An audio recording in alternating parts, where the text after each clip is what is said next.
गढ़ कॉन्स्टिट्यूंसी के लोगों को कहना चाहते हैं कि जो आपके साथ जो 70 साल से आपने जो यहाँ के विधायक चुन के भेजे, उन्होंने एमएलए का चुनाव उन्होंने लड़ा, उसके बाद वो मंत्री बने, उनके तब काम नहीं हुए। अब उन्होंने डीडीसी का चुनाव भी लड़ लिया।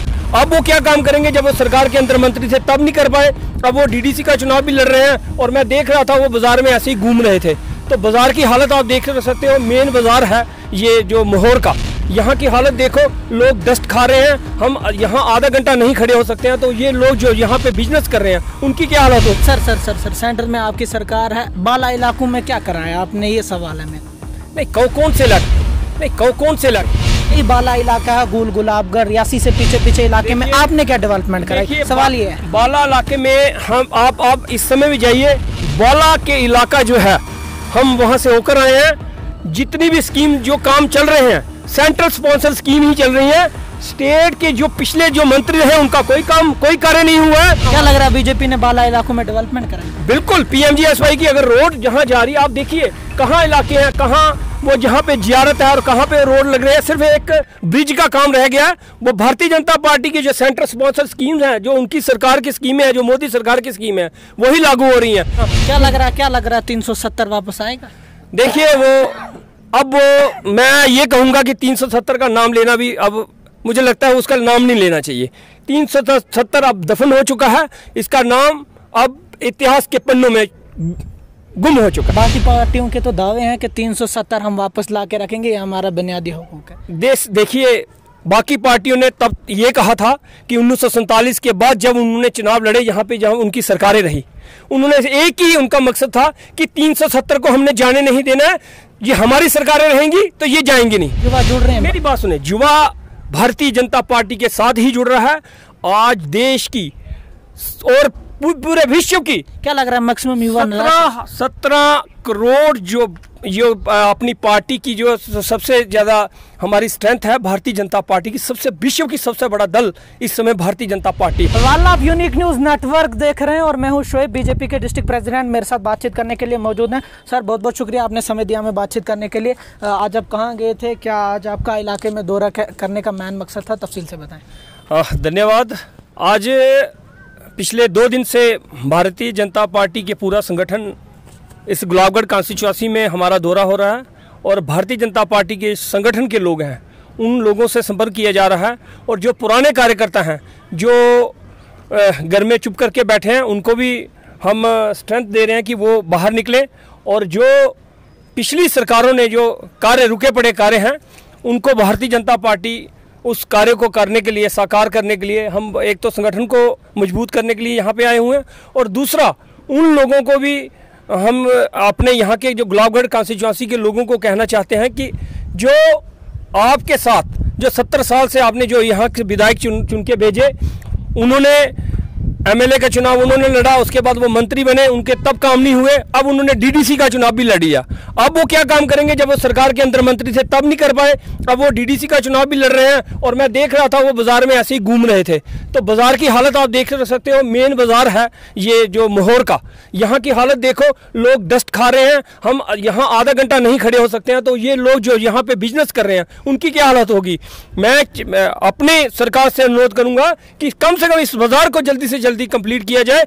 और आने वाले दिनों में ये जो गुलाबगढ़ कॉन्स्टिट्यूंसी है, इसमें मैं उन लोगों से अपील करता हूं कि आज देश के अंदर एक ही सरकार है, जो मोदी सरकार है। उन्होंने कोई भेदभाव नहीं रखा है। जम्मू कश्मीर के अंदर हो, चाहे हमारे यहाँ से डीडीसी के चुनाव हो, भारतीय जनता पार्टी ने यहाँ से 14 में से 7 सीटें जीत कर अपना परचम लहराया है और उनमें कोई भेदभाव नहीं रखा। एसटी को रिजर्वेशन दे दी गई। एसटी के हमारे अब्दुल रशीद साहब जो जिज बगली से जीत के आए, ये हमारे लिए एक उपलब्धि है। महिलाओं को रिजर्वेशन देगी 33% और 3 महिलाएं यहाँ से डीडीसी का चुनाव जीती हैं। एससी महिलाएं हमारे से एससी को रिजर्वेशन दी गई। एससी के हमारे कटरा से एक महिला जीत के आई है, ये बहुत बड़ी है। ये हमारा जो एक नारा है भारतीय जनता पार्टी का, सबका साथ, सबका विकास और सबका विश्वास जीतना, वो उसको लेके हम आगे अग्रसर हैं। इसी को लेके हम अपने इस गुलाबगढ़ कॉन्स्टिट्यूंसी में पिछले 2 दिन से हैं। हमने ये 4 दिन का प्रवास रखा था, इसमें हम अपनी दूसरी कॉन्स्टिट्यूंसी जो गुलनास है वहाँ भी जाएंगे। उसके बाद हम रियासी कॉन्स्टिट्यूंसी को टच करेंगे। ये दूर दराज का इलाका हमसे छूट ना जाए। कोरोना काल में भी आपने देखा कि कोरोना फैलते हुए भी भारतीय जनता पार्टी का कार्यकर्ता अपनी सेंटर में आपकी सरकार है, बाला इलाकों में क्या कराया आपने, ये सवाल है मेरा। नहीं, कौन से इलाके में? यही बाला इलाका है, गुल गुलाबगढ़, रियासी से पीछे पीछे इलाके में आपने क्या डेवलपमेंट कराई, सवाल ये है। बाला इलाके में हम आप इस समय भी जाइए, बाला के इलाका जो है हम वहां से होकर आए हैं। जितनी भी स्कीम जो काम चल रहे हैं सेंट्रल स्पॉन्सर स्कीम ही चल रही है। स्टेट के जो पिछले जो मंत्री हैं उनका कोई कार्य नहीं हुआ है। आज भी जो PMGSY की रोड्स हैं वहां पे काम लगा हुआ है। यहाँ पे कई लोगों ने हमें कंप्लेन की कि ब्रिज का जो टेंडर लगा था, जो यहाँ का कोई कॉन्ट्रैक्टर है, तो हमने पूरा पता किया है कि कौन कॉन्ट्रैक्टर है। हमारे साथ पूर्व विधायक यहाँ पे थे, हमारे ये जो यहाँ के लोकल नेता हैं वो हमारे साथ रहे।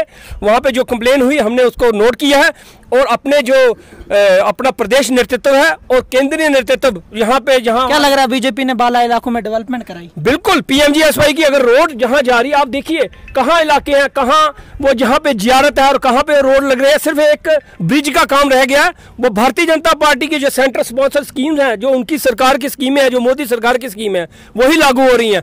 वही स्कीम कोई भेदभाव ना रखते हुए यहाँ पे चाहे उज्ज्वला योजना हो, चाहे हमारे ये गोल्डन कार्ड हो, जो भी स्कीम्स हैं सेंट्रल स्पॉन्सर स्कीम है, उसमें कोई भेदभाव नहीं है।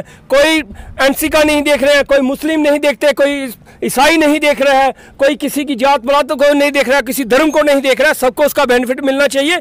प्रधानमंत्री जी का एक ही जो नारा है, सबका साथ, सबका विकास और सबका विश्वास जीतना। क्या लग रहा है 370 वापस आएगा?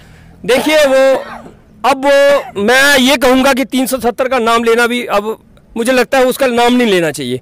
370 अब दफन हो चुका है, इसका नाम अब इतिहास के पन्नों में गुम हो चुका है।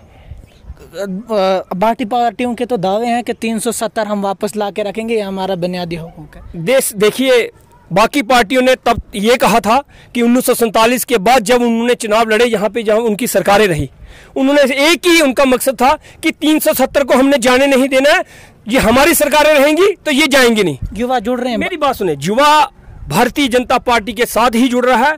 आज देश की और पूरे विश्व की क्या लग रहा है मैक्सिमम युवा 17 करोड़ जो अपनी पार्टी की जो सबसे ज्यादा हमारी स्ट्रेंथ है, भारतीय जनता पार्टी की विश्व की सबसे बड़ा दल इस समय भारतीय जनता पार्टी है। और मैं कहूँगा कि सबसे ज्यादा भारतीय जनता पार्टी के साथ जुड़ रहे हैं जो वो नौजवान ही हैं, जो आगे फ्यूचर देख रहे हैं। जो पुराने लोग थे वो तो हमारे साथ है ही हैं। हम चाहते हैं कि जो नौजवान है वो आगे का फ्यूचर देखे और भारतीय जनता पार्टी से जुड़े और डेवलपमेंट का नया आयाम लिखे। फिलहाल हमारे साथ बातचीत करने के लिए बीजेपी के डिस्ट्रिक्ट प्रेसिडेंट मौजूद थे। फिलहाल की अपडेट में इतना ही। मैं कैमरामैन जावेद मीर के साथ ब्यूरो रिपोर्ट, माहौर।